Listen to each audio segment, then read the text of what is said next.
What is that? I think it's a kookaburra. A kookaburra. You know, a kookaburra is a very interesting animal. It is a bird from Australia, and as you can hear, all it does is sit on its perch or its branch and laugh all day. And you know something? That sounds like a good idea, doesn't it, Angela? Yes. Yes, we should all just think of something funny and start laughing, ha ha ha, all the time, right? Yes. But first, let's go ahead and sing this song about the Australian kookaburra. Hope you're singing along. Here we go, Angela. Yes. Kookaburra sits in the old gum tree.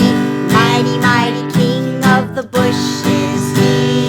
Laugh, kookaburra, laugh.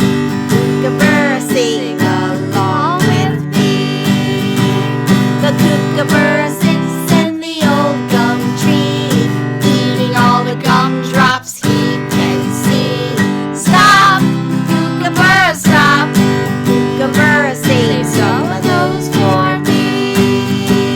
The kookaburra sits in the old gum tree, counting all the monkeys he can see. Stop, kookaburra, stop. Kookaburra, that's no monkey, that's me. Yeah, so look up that Australian kookaburra, Wikipedia and YouTube, and you'll have a lot of fun. Bye, everybody. Bye, everyone. The kookaburra. Stay safe.